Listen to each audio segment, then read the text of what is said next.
You hear me? Does everyone hear me? Just nod your head. I hope the others do too. Hello, everybody. All right. I can't hear you very well, Is this better? but I'll turn you as loud as I can get you. Oh, you're all in the middle of the Rocky Mountains and you can't hear. If only I could hear what you're saying. Now you're frozen. Good God, this is going to be. So one thing, after you speak, go ahead and mute yourself back. That keeps us from hearing Dr. Kogan if two people have the mic open at once.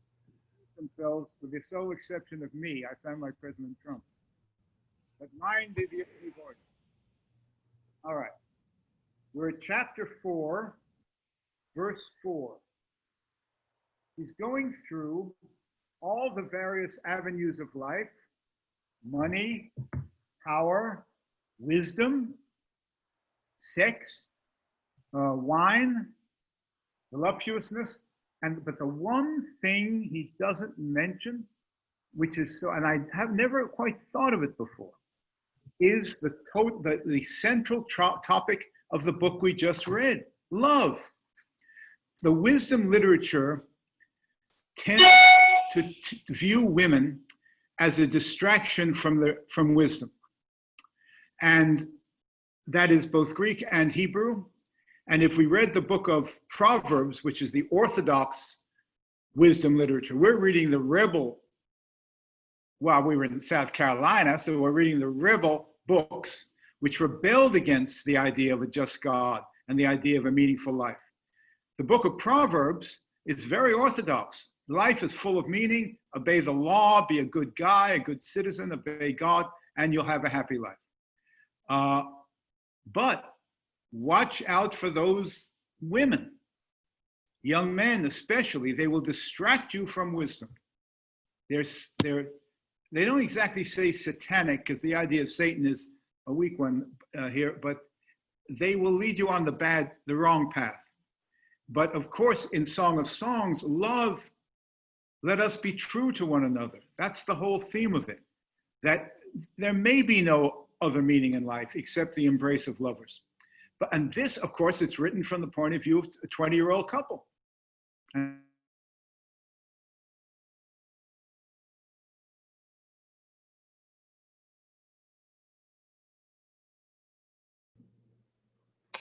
Oh, well. Can you hear me? Now, yes.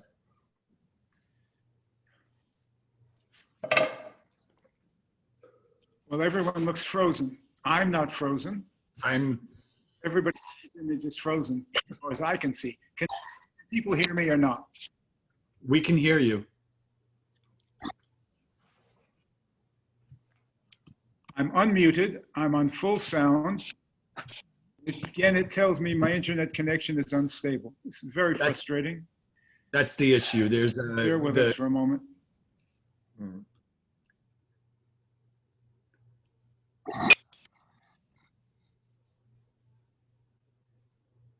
I got half of that sentence, Joe.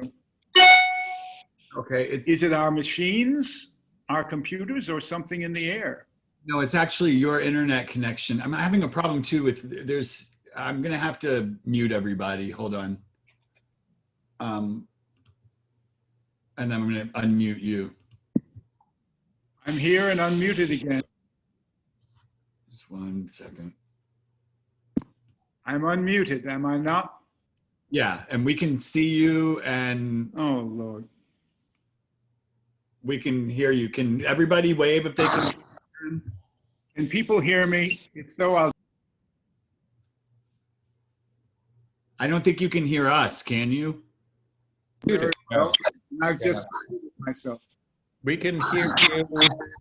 All right, good. So let me proceed quickly, because who knows when the Pixies will take us away.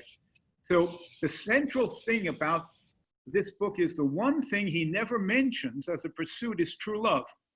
But remember, he's writing from the persona of an old man who's seen it all. But hasn't he ever been in love? Was he never married? Did he never have a beloved? The attitude seems to be that women are distractions, and that's a shame. And that's why the Song of Songs is so refreshing, even written strongly from a woman's point of view, which is why I think a woman had a hand in the writing of it. So, all right, this is very different. And I will proceed. If there is a time, Joe, when you can't hear me, just wave like this and I'll stop. And if not, I'll go on. All right. Chapter 4, verse 4. The life of work is profitless. I saw that all a man's toil and skill is expended through the desire to surpass his neighbor, ambition, big in America. Or what Disraeli said, clawing your way up the slippery pole. This too is an empty thing and a clutching at the wind. They say, now he's going to quote something that he doesn't, so empty competition, ambition is empty. We're going to see in a minute why. And then he quotes a proverb in verse 6. He doesn't agree with it, but he's going to quote it. Better one handful in peace than two handfuls won by toil and reaching for the wind. In other words, the ethic, if you're not familiar with the Talmud, which most modern Jews are not, much of it is difficult to get into, but if you want an accessible book, take a look at the Pirkei Avot, also known as the Ethics of the Fathers. It's marvelous wisdom sayings from a period a little after this. And they ask, Eitz hu ashir, who is rich? Hasameach b'chelko, who is content with his portion in life. So they too say, to get ahead is pointless. Be content with what God gave you. Remember, 2 weeks ago, I read you my great-great-grandfather's letter. I have to be content with whatever God gives me. And it's all fated. So this free will versus fate. And then this chance, as we read in Herman Melville last week. These three things determine our life: free will, fate, and chance. And how do they mix? Who knows? We're no closer to an answer today than these folks were. So they ask the universal human questions, which is why we still read them. So most people say, a fool who folds his own hands consumes his flesh. If he's just content with what he's got and folds his arms and says, I'm not going to strive, he just eats himself up. But I say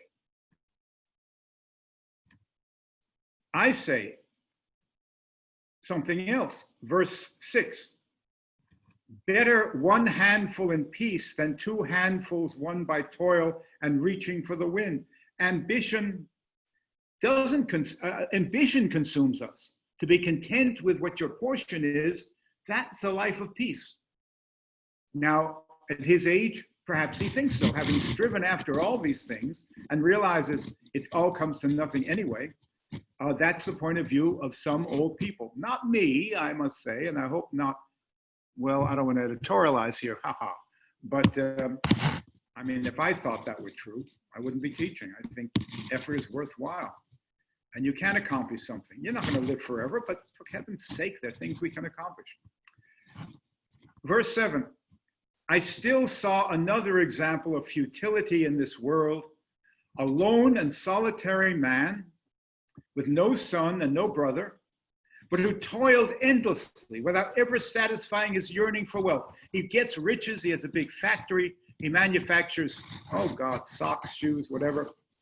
And then he asks himself, he never asks himself, never bothers to say, for whom am I toiling? And depriving myself of contentment. If I sold the business and got on a yacht and got some friends and sailed around the Mediterranean, I'd be happy. But here I am at the business every morning. We're going to go out in a minute, our connection, but every morning I work and work, and I don't have a son to leave it to anyway. So what's the point? But look, he's already said 2 chapters back that if you have a son and the son doesn't carry on the business, then what's the point? So there's no point if you have a son, and there's no point if you don't have a son. Therefore, there's no point. The only way he would be content is if he lived forever or could absolutely control what his children do to carry on the business through the next generations. But none of us can do that. And because of that, he has sort of given up on life. So the single man with no children to leave it to is a fool, and the guy who thinks his children are going to perpetuate his memory, same thing. Now, let me tell you a story about a boy named Stephen D'Amico. He's not a boy, he's a wonderful man now. I performed his wedding. And he told me a story when he was 7 years old. And we were talking about selling and buying in the cars, driving him into New York to buy some toy soldiers, which is a passion of mine. And we were going to paint them together and have a good time. And his mother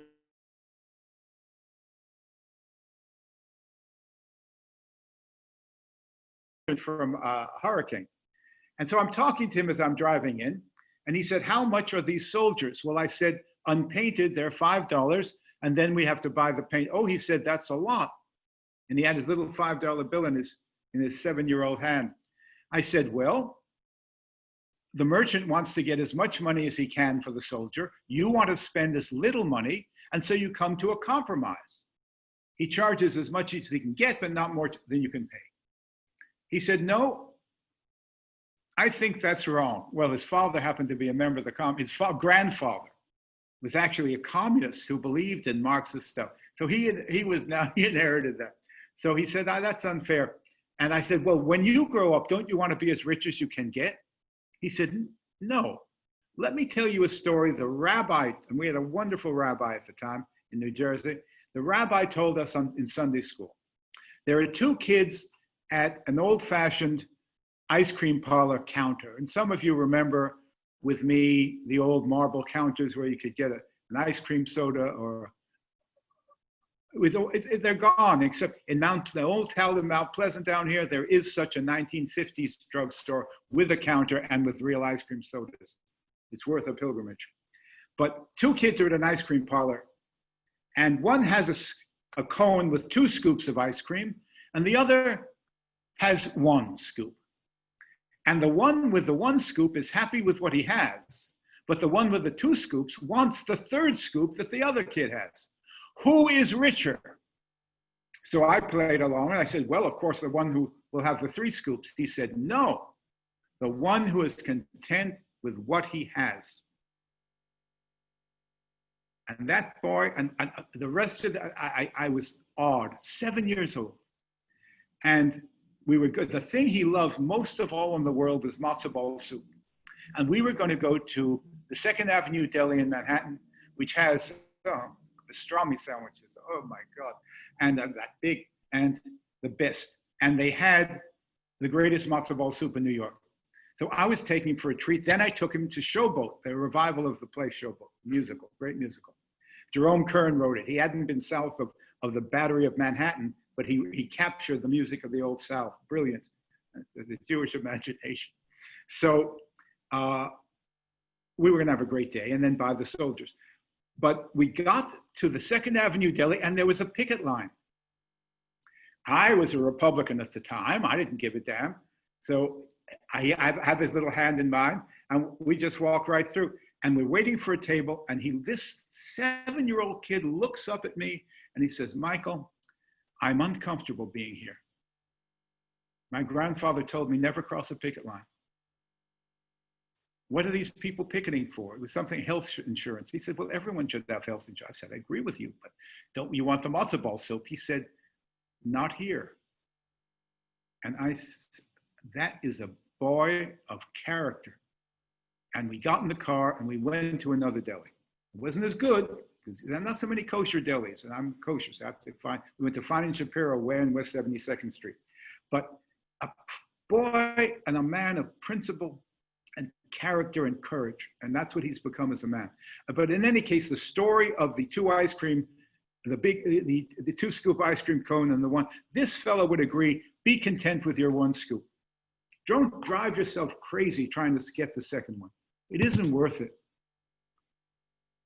Well, the idea of the ice cream cone is probably a lot better than the ice cream cone itself. That's true of so many things. All right. So verse 9. Now he begins to give us some little sayings and commenting on them. Verse 9, 2 are better than 1. He's already said a single man with no children, he's got a problem. But of course, a man with children and they're wastrels, that's a problem too. But in general, he says, verse 9, 2 are better than 1. Why? He gives us several reasons. Very practical. Number 1, they get a better return for their labor. If you can offer a team of workers to the farmer, he's going to give you more than just if you were one, or even if each man went by themselves. It's like buying antiques. You group together and you get a better price from the merchant.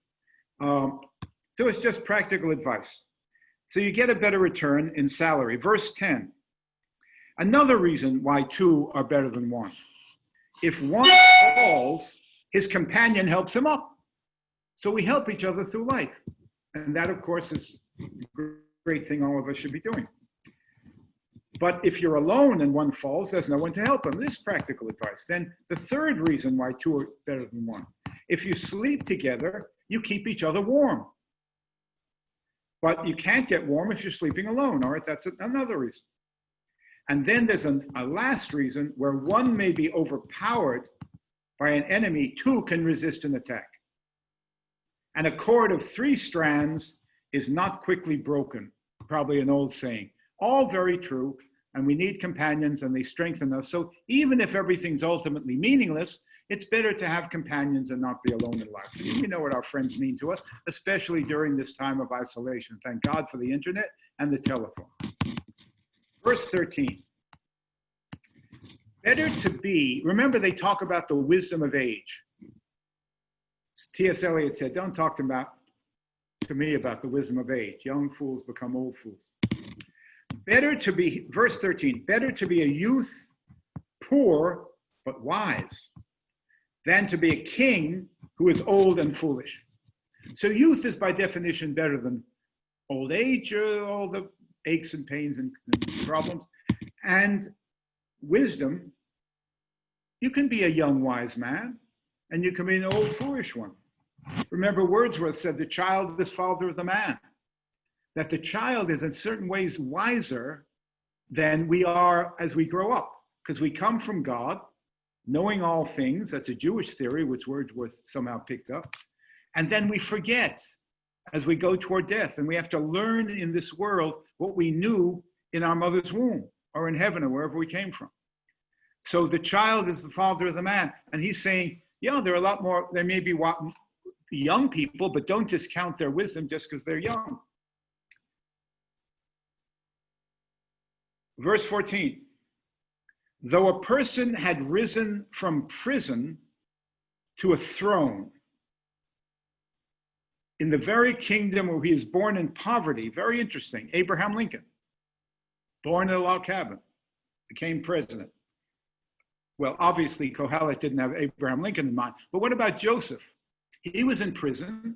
Potiphar's wife lied about him. He ended up in prison in Egypt, and he ends up next to Pharaoh's throne, the prime minister of Egypt. And I think that's the story he may have in mind. Now he's going into another story, and see how well you remember your Bible. So he goes from a prison to a cell, to a kingdom, to a throne, born to poverty, ends up the king.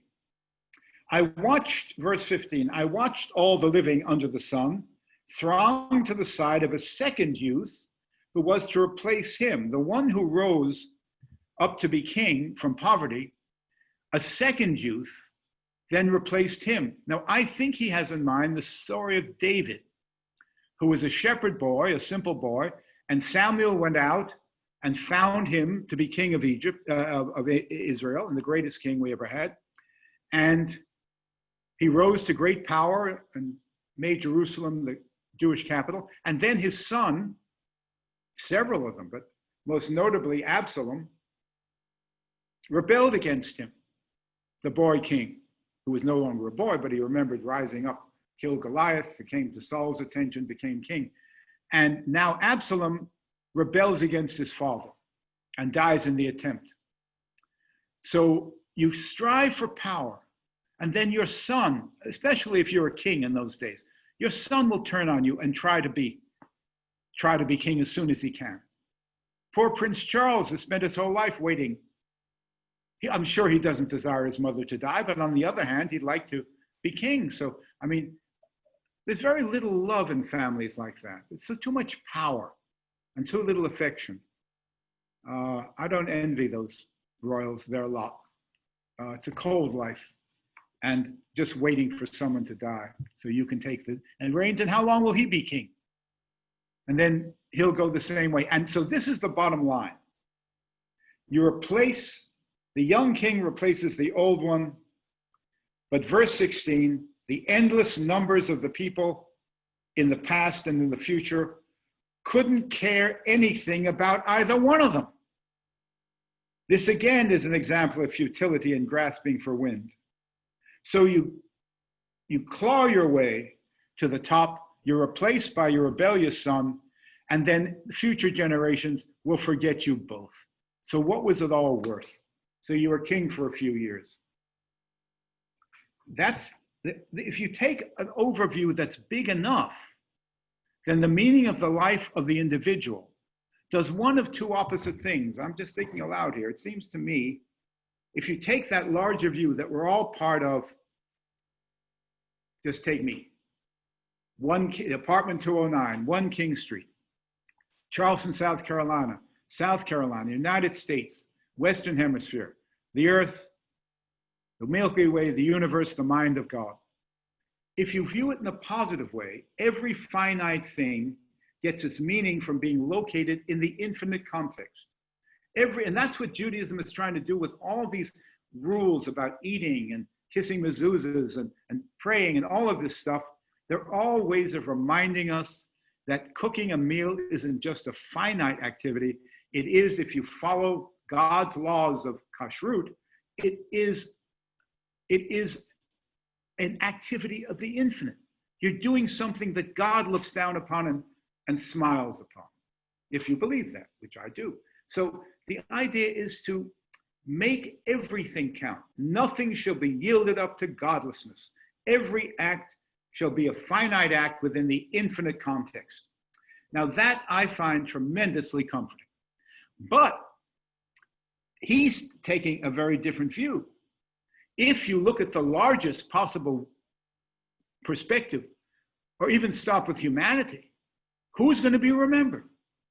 Whom do we remember? We in America have of course, Jews and Christians have the great ancients to think about, the great people who founded Israel or the church. But Americans, we have that magical list of men, Washington, Jefferson, Madison, John Jay, Ben Franklin. I mean, one after another, Patrick Henry after another, Tom Paine, who happened to be born around the same time on the eastern coast of this forested wilderness, which is what we were, and they all went into politics, thank God. And they gave us our country. What a blessed origin, and look what we've come to. Well, it's another story. So we remember them. Of course we remember them. But now there's an argument about whom we should remember from the past and whom we shouldn't. It's a festival of vengeance, which I regrettable. But that's another. The point is, but what about the fine people like we think we would like to be or are? Just the upstanding citizens of 1775. Who remembers them? Even their descendants. Can most of us tell who goes before our great-grandparents? What happened to them? They are us, we are them. And yet, in Europe, before we got to America, they lived in some shtetl or a ghetto someplace. They suffered, they remained Jewish, they were firm in the faith. They were heroes. A farmer is also a hero if given the opportunity to abandon his tradition, and he says, no, here I stand, because I'm a person of character. And we don't know their names. So that's what he's saying. In the larger scheme of things, if the most important thing is to be remembered by your name and your deeds, then it is futile. But the faith says this: do not be concerned with that kind of thing. if you can advance the peaceable kingdom on earth, the kingdom of God, by just a foot or 2 feet, Talmud says you're not required to finish the work, but you are required to begin it. And don't worry about whether you'll be remembered or not. The Buddhists do everything so that their memory will perish. They want to be absorbed into the all. And yet in the West, we want, we've got to continue, Michael Coben's got to continue forever, one way or the other. Well, he says it's not going to happen. But that doesn't mean everything's meaningless. Take a Buddhist perspective, or the more profound Jewish perspective. Serve the Lord. And you know at the end, you look back and you say, I did my best, and I hope I made a difference. And if people forget me in a generation or 2 or 3 or 4, so what? Chapter 5. This is very egotistical stuff. Me, I've got to be remembered. Like if there's no future life in heaven, then what do we need God for? In one of Unamuno's books, a man says to him, and Unamuno was of Christian tradition, but doubtful about the next life. And he said, well, if I'm not going to go to heaven, then what the heck do I need God for? So God is just an agency for my eternal gratification. So I get something out of it. What kind of religion is this? Chapter 5, religious observance. Now, I said that there is 3 traditions in biblical Israelite religion. The priestly, and they produced the book of Leviticus and half of the book of Exodus and the first half of Numbers, all that priestly stuff, how to sacrifice all these animals, of no interest to the average layman today, but of great interest to scholars. The priestly writers, they also wrote the 7-day story of creation in the beginning. And they contributed a great number of the Bible's books, that tradition. And then you have the prophets. And of course, the priests believe in worshiping at a tabernacle or temple, animal sacrifice, but the prophets believed in the sacrifice of the heart, that we offer up ourselves. We're the altar of God, and we are the sacrifice. We want to offer up our lives to God. So the prophets didn't care much for the priestly religion, and the priests certainly didn't care much for the prophets. Now, he doesn't care much for either one of them. The third tradition, the late wisdom tradition, he's already said it is pointless to try to interfere in any way to build justice in the world. Tikkun olam's thrown out the window. And observe the injustice in the world. And that will make you realize how pointless life is. But don't roll up your sleeves and try to do something about it. It's hopeless. So that's the prophetic tradition. Now he's going to tackle the priestly tradition. What about going to temple? For us, it would be going to the synagogue. For Christians, going to church. What about that? Chapter 5, verse 1. This is a teaching to young men. Remember, he was old, but his students were young. He assembled a class, and this is what he taught them. And somebody was taking notes. Chapter 5, verse 1. Be circumspect when you go to the house of God. So he doesn't say don't go to the temple. And if he's writing in Jerusalem, he may very well have meant the great temple of Jerusalem. Go, but approach in order to learn, not to participate, rather than to offer sacrifice like that of fools who know nothing except how to do the wrong. In other words, he can't stand rote religion. My grandmother stopped going to synagogue, oh Lord, decades before she died. Her husband was the president of one of the great synagogues of New York. But I said, why don't you go? She said, well, she went on Rosh Hashanah for a half hour. I said, wow, what a miracle. What happened? She said, well, she didn't know Hebrew. So she said, they all said, ma, ma, ma, ma, ma, ma, ma. Somebody blew the horn and I left. I said, that's your description of a Rosh Hashanah service. But I said, why don't you read the English if you don't know the Hebrew? It's very beautiful. But she had no patience for it. So I was once seeing a non-Jewish girl, and we happened to bump into her in New York. And she called me and she said, a very beautiful girl. I said, thank you. She said, not of our faith, I believe. I said, what faith? You haven't set foot in the synagogue in 50 years. But she said, you know what I mean. And I did. So he says, go to this temple. That's what respectable people do. But go to observe, see what these people are doing. But if I were you, I wouldn't really participate. And offering sacrifices. And so he doesn't like the priestly tradition or the prophetic tradition. He likes the tradition of sitting back and saying, yes, look at the conditions of the world. Aren't they terrible? And trying to gain wisdom and insight. But there's nothing really you're supposed to do, either going to the temple and participating or trying to work with social action. Neither one. So no wonder he's a rebel against both. That's the priestly, that's the wisdom tradition. Do not speak impetuously. So he's against rote religion. Just saying the word. Now we've all experienced that. You know, a lot of people go to synagogue and they just mumble the Hebrew and they never bother to look at the English to know what they're saying. Because let's face it, most Jews don't know Hebrew fluently. So I want to know what I'm saying. And if I don't know what I'm saying, I'm not going to say it to God when I don't know what I'm saying. So it's important to know. But if you don't know the Hebrew, then look at the English. But a lot of people, they just think if they say that, they're not saying words, they're saying noises, because they know how to sound out the Hebrew, but they don't know what the words mean. So he is against the ancient version of that. He's not against prayer, he's just saying mindless prayer and piling up of words and words and words, and without thinking about it. Jesus said the same thing, or as you call him, Rabbi Joshua of Galilee.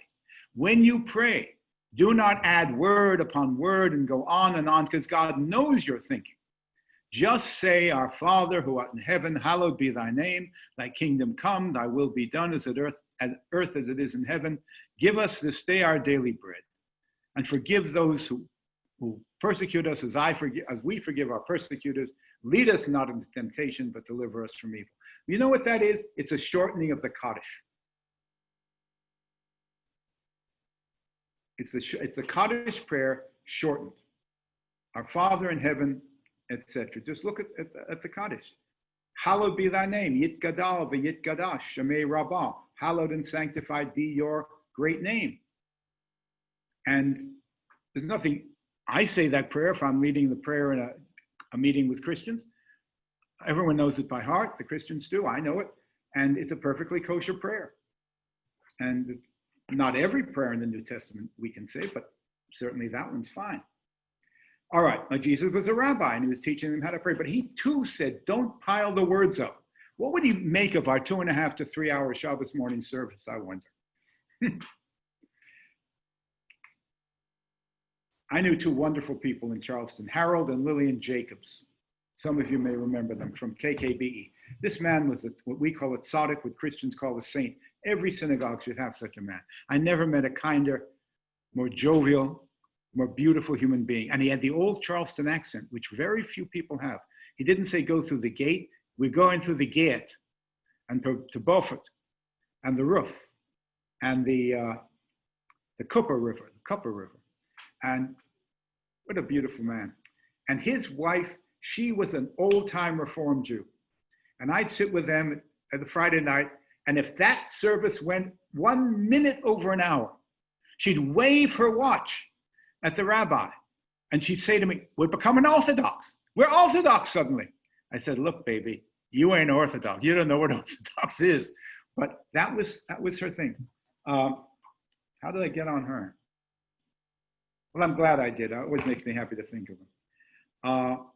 Oh yes, let your words be few. Don't pile them up. When I tell Christian friends that our service is 3 hours on Saturday morning, my God, an Episcopalian has to sit more than an hour and a quarter. They're going to get ants in their pants. They don't like that any more than Lillian did. All right. Keep your words few. Jesus says it. This guy says it. Mrs. Jacob said it. Must be right. A dream follows on much busyness, meaning much thought. You have a dream when you're thinking and thinking and thinking about something. Now, whether it's an actual dream at night or a dream to accomplish something, and a fool's speech on too much talk. So stop speculating on what you can accomplish. Just be content and shut your mouth Because you talk long enough and you're going to make a mistake. You're going to sound like a fool. And we have two presidential candidates. And they talk too much because Biden makes gas and the other guy talks until he convicts himself. If they had any sense, they would stop talking and just wave. When you make a vow, so now, don't talk too much and don't pray too much. Shut it up. This is all about the mouth. That's a common denominator, what we do with our mouth. Now, verse 4, when you make a vow, next topic, to God, do not be slow in paying it. It probably means if I vow to give a lamb at the temple, give it. Don't make God wait. He doesn't like that. Sometimes in connection to my diet, I'll make vows to God. And I know it's vulgar and using God for dietary purposes, but if I have something yummy in my refrigerator that somehow has gotten there, I'm going to eat it. So I'll say to God, God, I promise you, I am not going to eat that pimento cheese. I had it left over from a cocktail party, and it's sitting in my refrigerator still. Would I be stupid enough to eat that cheese and screw up my relationship with God? That would be crazy. I don't want to lie to him. And of course, on Yom Kippur, what we are repenting is any vows we make to God that we cannot keep. It has nothing to do with vows to another person. Doesn't mean you can repent your vows and then not pay off your creditors. It's only between God and us. And sometimes we do make vows to God and we can't keep them. To be a better person in this way or not to lose my temper, not to say nasty things. And we get off track. And then on Yom Kippur, we have the chance to repent. Make me a better person, God. These holidays coming up are so important. They have to be taken so serious. Please, God, you're renewing the world. It's the new year of the world. Hayom Harat Olam. On this day was the world created. Recreate me too. Make my heart new. Grant that I may walk before you in newness of life and be better than I was last year. What could be a more important or solemn prayer? Avinu Malkeinu, Chanenu Va'anenu, our Father, our King, have mercy upon us and hear us, for we are without good deeds. All the time we Jews talk about mitzvot, doing good deeds, but compared to what God expects of us, what are those good deeds worth? Something, but we don't live up to his expectations. So we come before him. I had some successes, I had some failures last year. Make this year better. Make me better, please. Very solemn time. We have to prepare ourselves. This Saturday is Slichot. I believe that KKBE is broadcasting a service. I think Emanu-El is too. And choose the one you want. And it's a very moving service, a way of getting us into the mood. You have to work on getting yourself prepared for repentance. All right, now I lost my page. Oh, Lordy.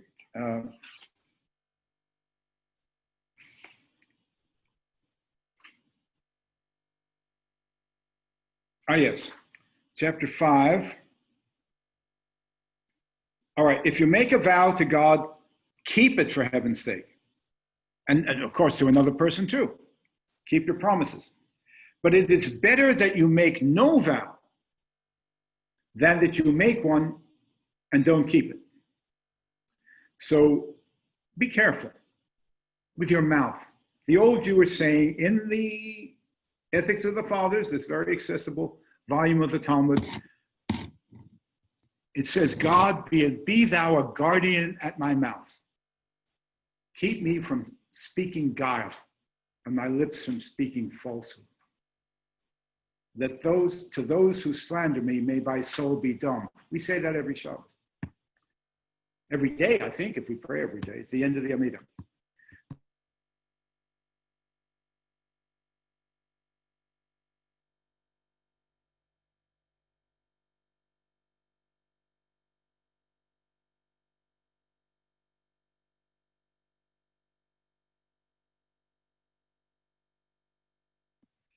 Back again. Can you hear me? Yes. All right. Let's see if we can get through the rest of this safely. Do not, this is all about talking, Because what is the weapon we carry around with us?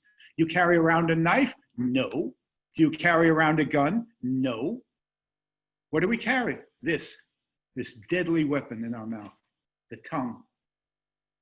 And that tongue can do terrible damage. The wrong thing said to a vulnerable person at a vulnerable moment can destroy them, especially a child. You've got to be so careful. And speak kindly to people and go out of your way to be kind. And not cruel. Don't say the first thing that comes to your mind. Or if you're a saint, no bad thing will ever come to your mind. But if you're like most of us, sure it comes, but you shut up about it. You don't say it. I'm preaching to my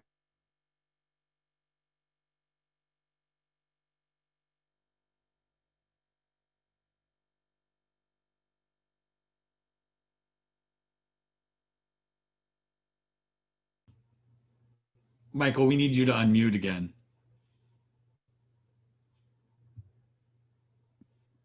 by muting me, the Lord is saying, illustrating my point, shut up.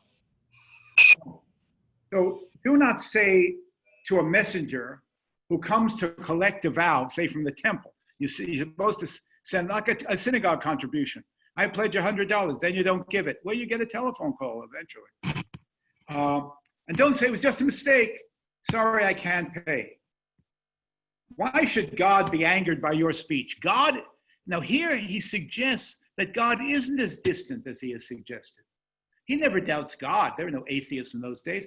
But he says, but God is so far away.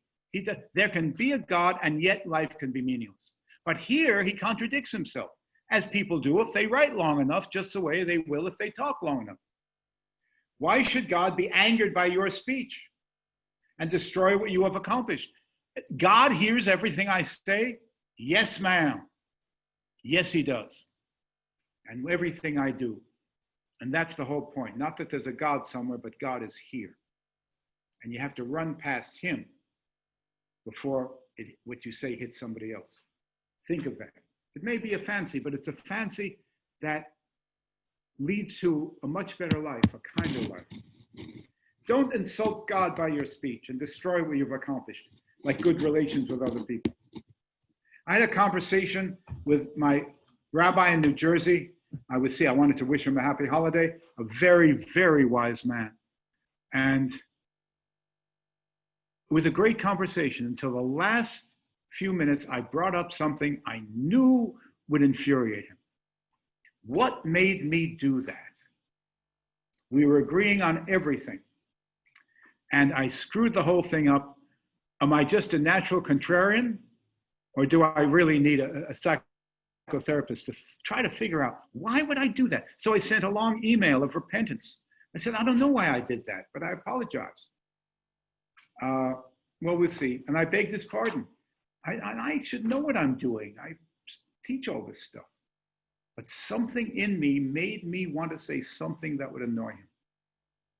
And that, only Dr. Freud knows the answer to that. And he ain't talking. So, do not anger God by your speech. Like so many empty dreams are so many empty words. Show respect to God. Empty words, pointless. Use your words, speak. I mean, for me to say this is absurd life, because my whole life is talk, talk, talk, talk. But the advice he gives to people is only talk when you have something to say. All right, chapter 5, verse 8. He's now going to shift to another problem under the sun, another injustice, the corruption of government officials.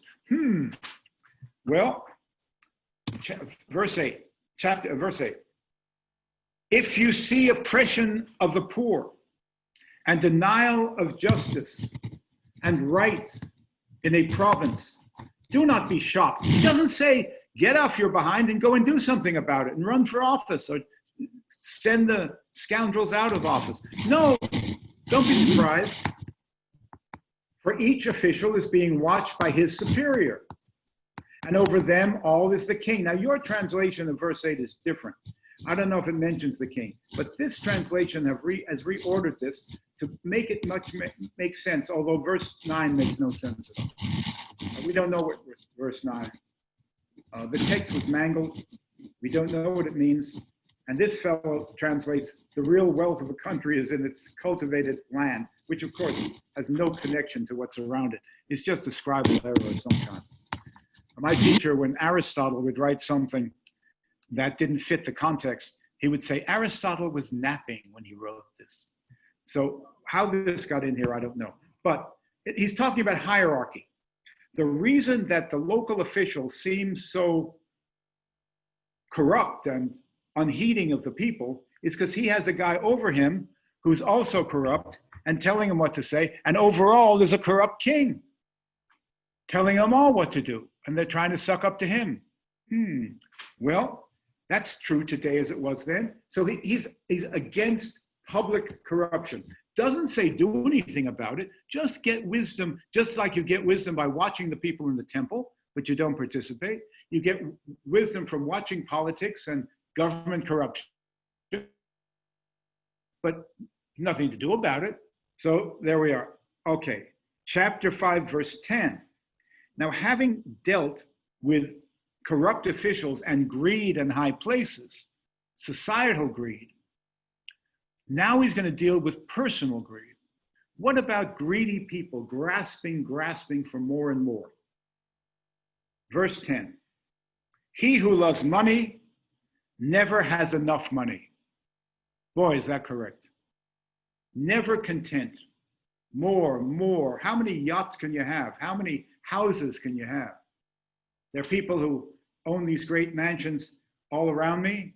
The old families can't keep up the payments and they sell out for $5-10 million, and international bankers and others buy them and pay whatever the asking price is, put another $5 million in it, just the house around the corner, the second to the most southern house, the Dessessor house, and then you have the St. Julian Ravenel house, the pink one that looks like a bottle of, what is that liquid that people used to drink, bright orange, that bright pink liquid for their stomachs.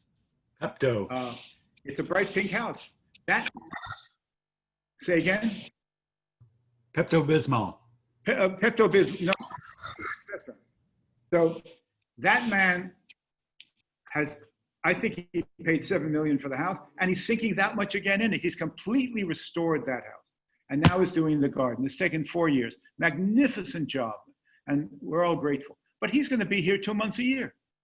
I think he's the CEO of something, some incredible international corporation. He has 6 houses all over the world. And so, unfortunately, that's true of Manhattan too.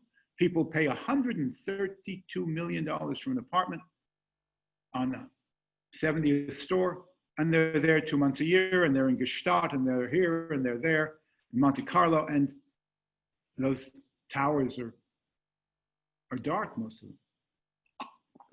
So,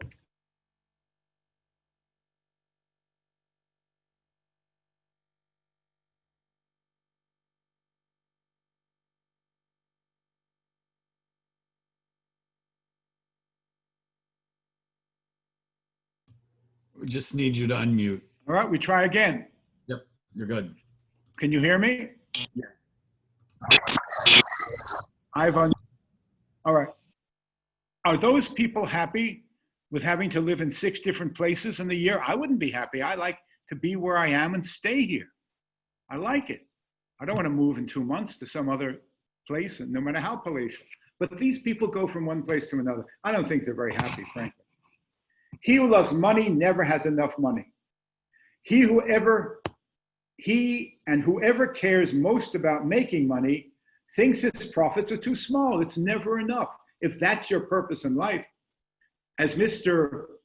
Ginsburg said in Citizen Kane, he said, well, son, there's nothing to making a lot of money if all you want to do with your life is make a lot of money. But this fellow looks down. Philosophers look down on money, look down on power, look down on politics, look down on everything. And we think we're the ivory tower, and then everyone makes fun of us. Oh, the ivory tower, you're impractical. Yeah, that's right, we're impractical. Good.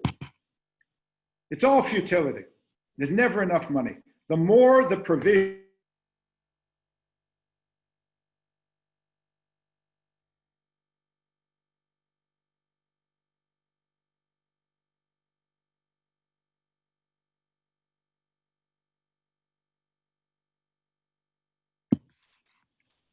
All right, trying again.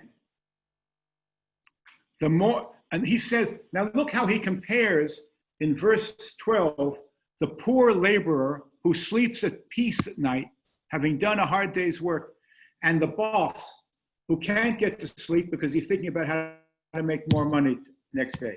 Verse 12, sweet is the sleep of the laborer, whether he eat little or much, but the full stomach of the rich man will not let him sleep.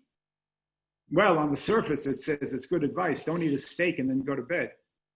But what he means is all of that striving for wealth, he can't get it out of his head when he's lying in the bed thinking, what will I do tomorrow? What deal will I make? What coalition, what could I enter into with somebody else's company to make even more money? A painful misfortune which I have observed beneath the sun was this. Wealth was hoarded by its owner at great cost to himself. And then the wealth was lost through a bad investment. Well, I certainly know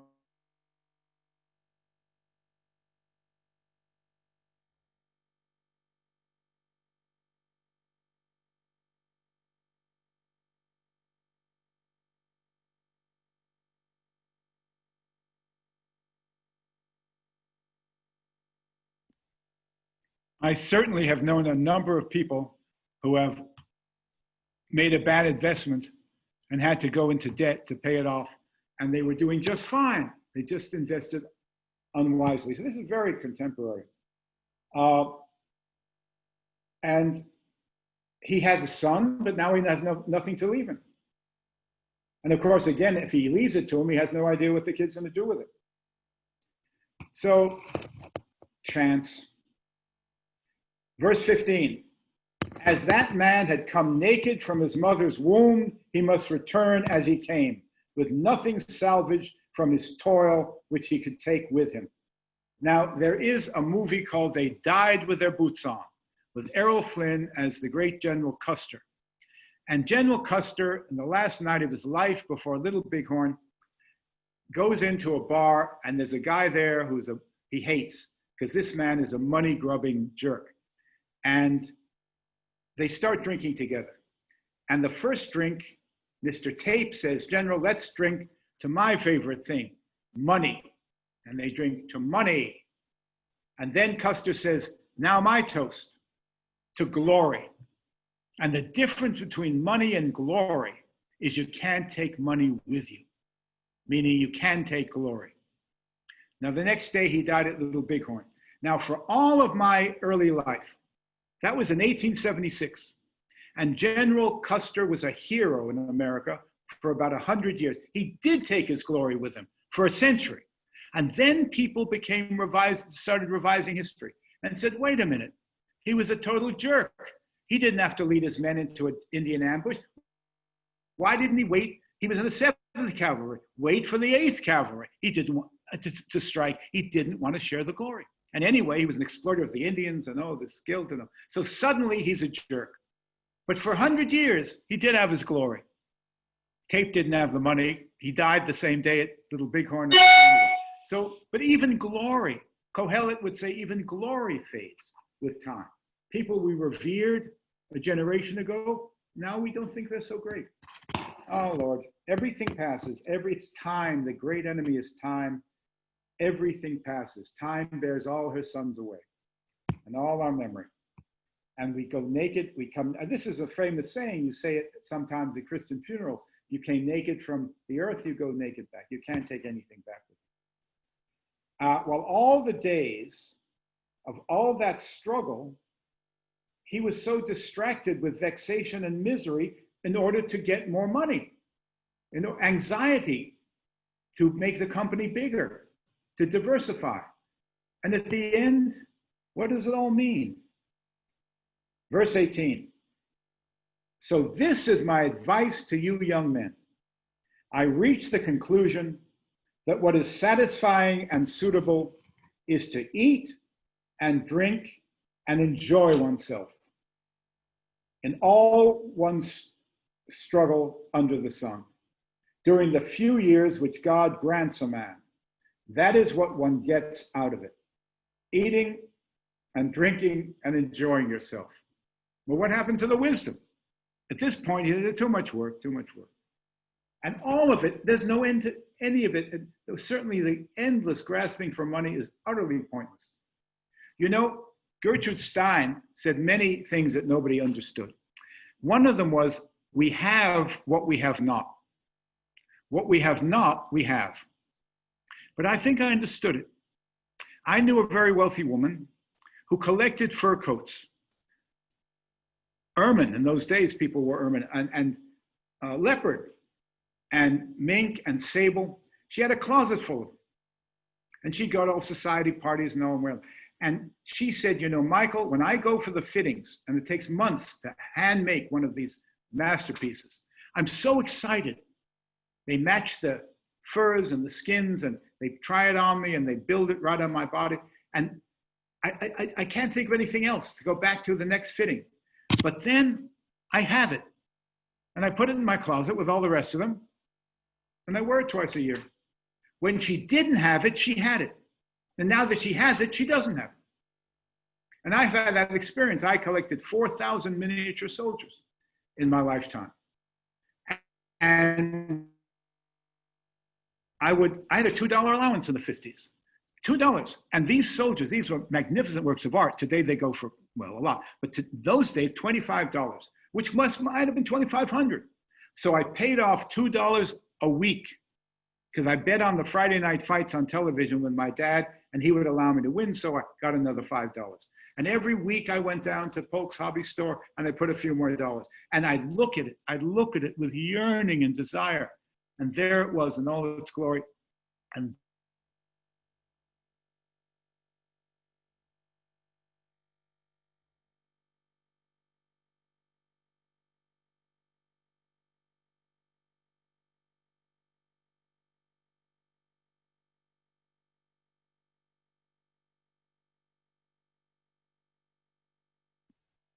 And then, after months of paying off $2 a week, I got it.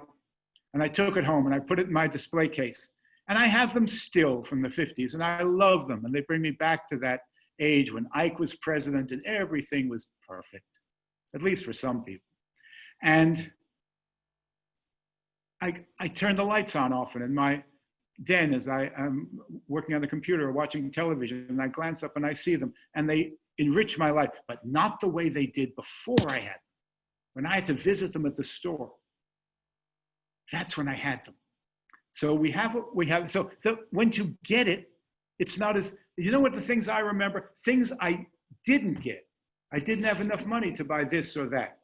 And they haunt me to this second, list those things. And because I didn't get them. I have them because I don't have them. When you have them, you say, oh, well, that's nice, but they don't haunt you because you've got them. Very complicated. So that's what he's saying. There's no satisfaction in all this striving after wind. Verse 18. So what I concluded was to eat, drink, and enjoy myself. And verse 19, furthermore, every man to whom God grants riches and possessions, and add to that, and enables him to benefit from them, to enjoy them, and be happy in his work, not just in what he makes from the work, but the work itself, the happiness of your labor. If it's profitable, all the better. He has a bonus from God to enjoy what you're doing, to work, Freud said, as I've said a million times, to love and to work, to have good human relationships, and to enjoy the work you do. A lot of men come back at 5 o'clock and they love their families, their wives and children, and they're content. They hate their work. And a lot of people love their work and they come back to a terrible marriage. But the man who has both, that's the lucky man. And that's what he says. To enjoy your work and to be content to enjoy the profits of it. That's a bonus. Verse 20. Such a man will not brood over the shortness of his life when God keeps his mind occupied with happy thoughts. So, one way not to brood over the shortness of life is to enjoy life, pick work you enjoy, not just to make money, But you want to make money, fine, but do it with something you really enjoy doing. And then marry the right woman. Same thing with a woman. Marry the right man that you can really be. I'm sending flowers to Orem, Utah, to one of my favorite couples. They're celebrating their 60th wedding anniversary tomorrow. And they are as happy as they were when they were married 60 years ago. What a match. They're Mormon missionaries. At the age of 80, they travel to South America to convert the Indians or something. Whatever they're doing, it makes them happy. And they work together with a common cause. And that's very important. You have common interests. All right. I tell you this, and I was never married, so what do I know? All right. But if you can keep your mind occupied with happy thoughts and enjoy every day if you can, your work and your home life, then you won't brood upon the shortness of life. You'll live in the richness of the present, the eternal moment, as I talked about earlier. So if there's any happiness, that's what you should do. Well, not bad, but I also like, I'll give you the opposite, and I've quoted him a million times. I love this line. Unamuno, the great Spanish philosopher, in the book, The Tragic Sense of Life, may God deny you peace, but give you glory. The glory of the struggle, the glory of passion, the glory of trying to achieve something. Is it frustrating? Sure, but it's also, you know you're alive. So this passive philosophy, I respect him for it, but I don't know if I really share it. And even if your journeys are internal journeys, searching for truth, as another man might search for the promised land somewhere outside. There's a promised land in here in what Gerard Manley Hopkins called the inscape. A wise man's kingdom is within his own breast. And that's a great struggle too. And I think people who go into the life of the mind, professors and others, we don't find this to be striving after wind at all, because we're doing the work we love. So maybe we're doing what he suggests anyways, just that we choose the search for wisdom as he did. I mean, he did it.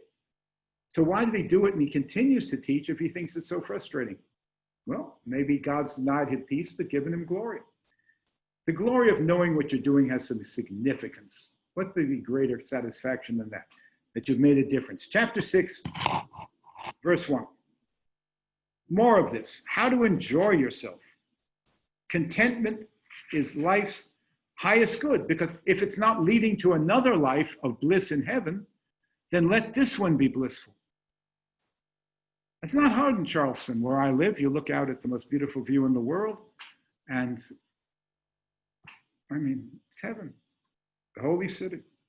One misfortune, which I have observed under the sun, and which bears heavily on men, is this: a man to whom God grants riches, possessions, and an honored place in the community, so that he lacks nothing that heart could desire, but whom God has not given the power to enjoy it, and rather a stranger might enjoy it instead. This is hollow mockery. There are people, it seems to me there are people in this city of certain ancient names who've gotten themselves on these vulgar television programs. I won't mention the name of the Ravenels. But I mean, it's just a disgrace. And they've got everything. They've been here forever. They've got wealth and beauty and power. And their family, not all of them, with some wonderful Ravenels I know, but there are a lot who it's just, the values, there's just nothing there. They can't seem to enjoy themselves except to display themselves on that horrible television program a few years ago. They have everything, but they have nothing. So if you don't have the power to enjoy your wealth, or your looks, or your wisdom, or anything you have that everybody else thinks, oh, he's so lucky to have it, what good is it? It's the power of enjoyment that is so crucial. Otherwise, life is a mockery. Verse 3, if a man fathers 100 children and lives many years and is prominent in all his life, but does not find happiness, a stillborn child is better off than he is.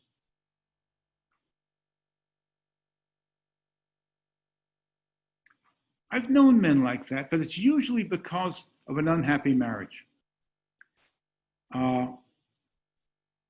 You need both the work and the love. You've got to have a home you're welcome at. I've seen people on Wall Street. These are the people who control much of our economy, and they go home and suddenly they walk through the door and they're, forgive me, a schmuck. And their wife says something, oh, yeah, I'm not going to say. I mean, it's just pitiful. And the same thing with women. They let themselves be abused by men who don't understand them, who don't know them or value them. People often marry the wrong people. Big news. So if you can't have happiness, what good is any of it? So that should really be the goal. But another religious authority said, the sure way to be happy is not to wake up in the morning and to think, what can I do to make myself happy? But to wake up in the morning and say, what can I do to make the world better? And the result will be, at the end of the day, you'll be happy if you succeeded a little bit in doing that. If you look for happiness, it eludes you. If you forget about your personal happiness and try to be of help, suddenly you'll find that you're happy because you're doing some good. His advice is different. You should strive for happiness. How do you strive for happiness? You do what has to be done, what needs to be done. And I guess when you buy things, and I collect a million different things, and those things make me happy, to look at beautiful objects. Is happiness the goal? Happiness is the result. I think it's rarely the conscious goal, but he's saying really it's the ultimate important thing. Whatever he's saying, he says it eloquently.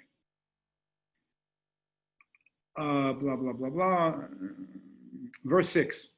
Even if a man should live 1,000 years twice over, but find no contentment,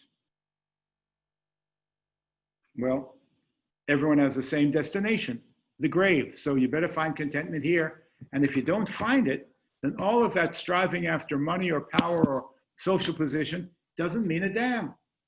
Well, it's just good practical advice. Verse 7, all a man's toil is for his mouth. In other words, his self-satisfaction. He uses the mouth, or the greed of the mouth, as for his own self-satisfaction. But his wants are never satisfied. We always want more and more and more. That's the problem with desire. There's no satisfaction. You never rest content. And that can be a very frustrating way of living. How then is a wise man better off than a fool? One desires knowledge, the other desires money or power, but we never get a surfeit of either one of them. Better is what you can see than what you can imagine. Enjoy what's good near at hand, not pipe dreams. Again, very practical observations. That too is futility and a grasping of the wind. Now let's finish up chapter 6 and then stop. Verse 10. Man's life is fated. Again, back to fate, what my great-great-granddaddy was talking about 2 weeks ago. Everything's in God's hands. Whatever is, chapter 6, verse 10, whatever is was decided upon before, meaning before it came into being. This is known as an early version of a doctrine by Calvin, the great reformer, who came up with a doctrine called double predestination, which will come as a surprise to any modern American. Even Presbyterians are supposed to be following Calvin, the Reformed church people. He said, before you're born, you are destined to go to heaven or hell. And there's nothing you can do about it. Now, this simply proves, in my humble opinion, that even a genius can come up with one stupid theory in a lifetime. And he said a great deal of wise things, but this means that your free will is completely canceled out. And this is a version of it. Everything is written, as many of the Muslims say. Everything's written. Now, I know people in Lutheran and Calvinist churches, where they're not supposed to believe, their founders didn't believe in free will, but they do because they're Americans above all things. As we Jews and you Catholics and Protestants, we're basically culturally Americans. but we don't live in a Christian or a Jewish culture. We live in an American kind of post-religious culture with elements of religion. So I believe in free will. I believe that human beings can change their destiny. That is my faith in the American Adam. When we got to these shores, the Europeans came, and the new Adam is going to face the wilderness and conquer it, the individual. And that's not helping us now because we need to think of each other with wearing masks, and we all think we're Gary Cooper striding down the street all alone. And why should I wear a mask? What, to save my life or someone else's? You know, so a doctrine can really come back and bite you. But this idea of the American Adam, the new man in the new world, and can do anything. So even though they brought with them the Protestant faith, they didn't buy into the Calvinist or Lutheran denigration of free will. And I think that's all for the best. But here, he says so. Whatever is was decided upon long before it came into existence. Man cannot dispute with what is stronger than he, that is fate. For the more he talks, the more meaningless it becomes, his words. How does man profit by railing against his fate? Accept it. Verse 12, the last verse. Who knows what is man's good in life? The few and futile days of his life, which pass like a shadow? Or who can tell a man what will be after him under the sun? We lack control. When we die, we lose control. We write wills. I've gone to great length to do that, to control what life.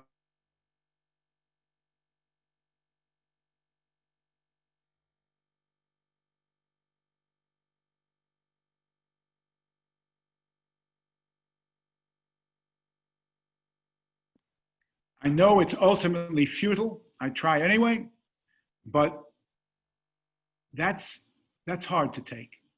That all your plans and you organize your life and you carve it out, and then you die and it's left to others, and you pray that they will do what you ask them to do, but you can't tell what's going to happen. And that he finds overwhelmingly infuriating. I find it slightly frustrating, but you do your best while you're here. All right, we'll end with that. We'll end this book next week. And so if you received a copy of my article, Welcoming Jesus Home, the title is really more controversial, I think, than the contents. Don't let it scare you off if you're Jewish. And I don't know if you can still hear me, but you all are frozen. Can you hear me? We can hear you.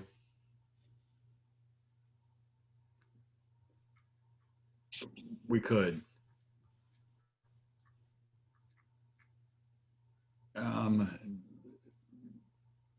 Give it a second, it might catch up.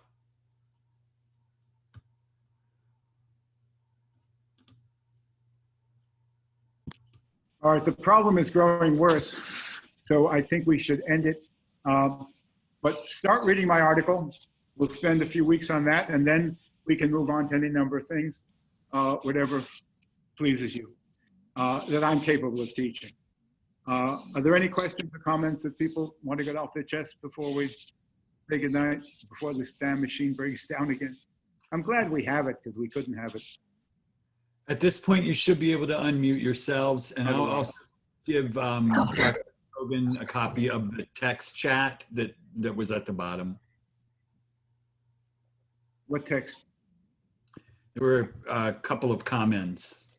Oh, well, I can't. Can you tell me what they are? I can't see them. Let's see.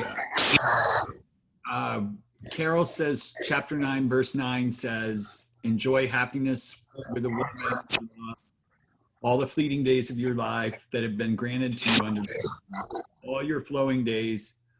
For alone, that is what, for that alone, sorry, is what you can get out of life and the means you can acquire under the sun. Next, Bill Theodore says, in contrast, bring up the idea of love, but we haven't got to it yet. In chapter 9. Carol, are you still on? Do you want to clarify? Well, I don't know if you can hear me. I can. All right. Well, all right. We will, when we get to chapter 9, we will deal with that. And I may have spoken out of turn. There may actually be one verse that does talk about finding the right person and spending your life with her. That would be wonderful. All right. Next comment. Let's see. There's also a couple of comments from William Theodore. Women as a distraction is a very Greek attitude, particularly in Euripides. And in contrast to the expressed attitude in Greek tragedy, the female characters are often much more interesting and powerful than the men. This might, of course, be an apotrapic trick. What is that word? Apotrapic? Trapaic? I don't know. Point of view. Yes, it's true. I said that. The Greek and the Hebrew philosophers would agree that women are largely a distraction. And then Kim Harris had a nice remembrance, said when the church bells would ring at noon on Saturday mornings, Miss Lillian would get up and leave because only God can only listen for an hour. Oh, I miss them. They were like two kids, so enthusiastic over life and so wonderfully kind. And now you have, of course, Harold's Cabin opened again, but it doesn't resemble anything like it was. Bernard Baruch would go in there because he had real caviar. And when Caviar and Bananas opened, I went in to buy caviar. And they said, well, we don't have any Iranian caviar. I said, you're called Caviar and Bananas. Well, we have bananas. I said, so it's not the same. He had real caviar and he brought all those delicacies to Charleston when he had his own place, and then of course in the Piggly Wiggly, and what a place. Well, now we're becoming a food mecca again, but perhaps the variety could be a little more. But now we have a good Chinese restaurant in Quay Phi on Bank Highway. Very spicy, you have to like spicy. And a good Italian restaurant, and what's that place up near Leon's Clam House? A really good Italian restaurant for the first time. So we're getting there. But I wish Harold's Cabin were there. If you want a kosher deli sandwich, you can get it at the Hello Deli in North Charleston, across from the North Charleston City Hall. And if you're super kosher, you're not going to eat there. But as long as the meat is kosher, I'll eat it. They have kosher tongue and kosher pastrami and kosher corned beef, but they also have ham. So I buy it. You can buy a whole chunk of it and then take it home and slice it yourself. But it is the same kind of stuff. I love hot tongue sandwich. What a great thing. When I get down to 180 pounds, that's what I'm going to eat. That's what I'm sort of stuck around 190 now. But I'll get down there by, well, I'm aiming at Christmas. Maybe I'll do it by Thanksgiving. And that's my college weight, and I'm really happy. I really feel an accomplishment in that. So those of you who have never been fat don't know. And I've been fat most of my life. And even though I may not be now compared to what I was, I'll feel fat for the rest of my life if I get down to 110 pounds, because you get it into your head. But it's been a great journey from 320 pounds to 189. And I've had a great pleasure. Thank you, Kim. It gives me a sense of, being kosher doesn't give me a sense of accomplishment, because once you make a commitment to God, that's it. Ham is not a possibility for me. But pastrami is, and all that other stuff is, and spaghetti, linguine with my favorite sauce of Velveeta cheese and heavy cream. Oh my God, is that good? But it's like poison.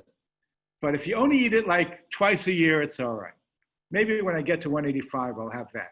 And then we see the holidays are coming up. And I'm having a little dinner for 6 on Rosh Hashanah. I can't let it go by without anything. And all these people have been carefully sheltering in place since March, so they're safe and they're my age. And we'll only have 6 people at this big table, but it's going to be catered by Marcy Rosenberg, our wonderful kosher caterer. And her brisket is wonderful. And but it's going to be, they're not going to eat all of it. So I'll have it for the whole week between Rosh Hashanah and Yom Kippur, when I should not be sinning. I won't be sinning in my soul, I hope, but with my mouth. I can't have that in the house and not eat it because I have no real willpower. Not when it comes to something that I think maybe God wants me to eat the holiday food. That would be nice to think. And I'm getting gefilte. Her gefilte fish isn't bad, not like my grandmother's, but it comes in a loaf. It's edible. It's not bad. So I want to do something. I can't let the holiday just go by. So I'm going to have a little fun, but it's going to be a challenge to my diet, which in the next week, I want to lose another 3 pounds so then I can gain it back and still know how to lose it again. It's up and down and up and down. Story of my life. All right, my friends, I enjoyed it. I hope you did. And then next week at the same time, we will finish Ecclesiastes. I might even start giving you some background to my article and try to bring you up to date on the Jewish-Christian dialogue, which has been an extraordinary development between the two faiths since 1965. And everything has changed. The reason many of you don't know about it is rabbis, ministers, and priests are so preoccupied with the problems of their own parishes or congregations, they never tell you about it. There should be more theology taught from the pulpit. And Christians who try to convert us for 2,000 years, most of them have stopped and they say, we didn't replace the Jews as God's people, we joined them. And that was which was our covenant was at Sinai, they say is an eternal covenant. It was not canceled when Jesus came. So this is a whole new world. And so my writings and my books and articles are in order, what is the Jewish response? If you tell me my religion is valid, and I don't have to become like you to be acceptable, then what do I have to say about your religion? Can I say from a Jewish perspective that Christianity is also a religion founded in some way by God? I think I can, without invalidating in any way the truth of Judaism. God has many, I make many choices in life. Why shouldn't God have many chosen people? Why just one? Think about that for the next week. Right? Discuss among yourselves, as they used to say. So see you next week, and read the first a few pages of my essay, and we'll probably get started with that. But well, it'll be background information. I've got to put it in context because it didn't just pop out of my head from nowhere. It's a response to Christian initiative, which I take very seriously. If you tell me my religion can be true as well as yours, then I can find a way to say yours is as true as mine is. Different doesn't mean I'm going to become you or you're going to become me. On Mother's Day, think of this analogy. I sent flowers to my mother because she's mine. You sent flowers to yours. Does it mean my mother was a better mother than your mother or yours than mine? No. I honor Judaism. It's mine. You honor Christianity. It's yours. One is just as good as the other. It's just that we're identified by the way we're brought up with one or the other, unless we see something in the other religion that appeals to us. And then in America, you can make the change much more easily than anywhere else. So I know many people have gone from Christianity to Judaism and many from Judaism to Christianity. They're very interesting people because if they care enough to change the tradition they were brought up in, they must care enough about these ideas to make a real life change. And those are people who think about religion. Sometimes the converts to a religion are much more pious than the people born into it. And when I perform a marriage between a born Jew and a Jew by choice, I can tell you half the time, I know which one is going to be the conscientious Jewish person and being active in the synagogue and all that. It's the one who valued it so much that he or she was willing to cross the aisle to get there. And it doesn't matter. People who get annoyed by my writings are people who say, well, if both religions are of equal value, why did I change? Well, I said, because you feel more comfortable that way. Some people say, I don't want Jesus as an intermediary. I want to speak right to Daddy, right to God the Father. And other people say, but I want Jesus in my life. So for the exact opposite reasons. And both of them are just fine where they find themselves. How can I say, you've got to be like me or I'm not going to accept you? I mean, that's what all this nonsense is all about. We are the only chosen people. We are the only true church, chosen people, true church, all this crap. Just drop the "the" the definite article and make it the indefinite article. We are a chosen people. We are a true church. And then make room for the other person. And once you get into that mindset, there's room for the wisdom of all the ages and the ancient Greeks and the ancient Romans, the Mesopotamians, the Egyptians, the great wisdom of the Buddha and the Hindus. And just read the Hindu scriptures. The wealth there is enormous. The wealth of thought in the Mahabharata and others. Is it any inferior to the Bible? No, these are the greatest insights human beings have on the ultimate questions of what does life mean. And all these people have been thinking all these years separated. Let's get together and pool our wisdom and we'll be wiser for it. Amen. Good night. See you next week. Bye-bye.